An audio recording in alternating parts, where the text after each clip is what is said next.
ప్రదక్షిణ అంటే దేవుడి చుట్టూ కుడివైపు నుంచి 3 లేదా ఎక్కువ సార్లు తిరగడం.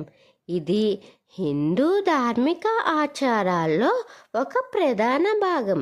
దేవాలయానికి వెళ్ళిన తర్వాత నమస్కారం చేసుకుని ధూపదీపాలు తీర్థప్రసాదం తీసుకుని ప్రదక్షిణాలు చేస్తారు. కొంతమంది ముందు చేస్తారు, కొంతమంది తర్వాత చేస్తారు. దీని వెనక గాఢమైన అర్థం ఏమిటో తెలుసుకుందాం. ప్రదక్షిణ అంటే దక్షిణ, దక్షిణ భాగాన్ని, హృదయం ఉన్న భాగాన్ని ఎప్పుడూ దేవుని వైపే ఉంచడం. ఇది మన జీవితం దేవుని చుట్టూ నడుస్తుందని. ఆలయం అనేది ఒక శక్తి కేంద్రం. దీని చుట్టూ తిరగడం ద్వారా ఆ శక్తిని గ్రహించే శక్తి మనకు లభిస్తుంది.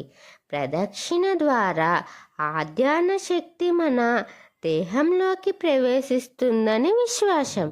ప్రదక్షిణాలు శరీర చక్రాలపై ప్రభావం చూపుతాయట. ఇది మనసుకు శాంతి, శరీరానికి ఉత్సాహం, ఆత్మకు పవిత్రత కలిగిస్తుందని శాస్త్రం చెప్తుంది. ప్రదక్షిణ సమయంలో భక్తులు మౌనంగా లేదా జపం చేస్తూ తిరుగుతారు. ఇది ధ్యానం మరియు కర్తవ్యాన్ని కలిపిన ఆచారం.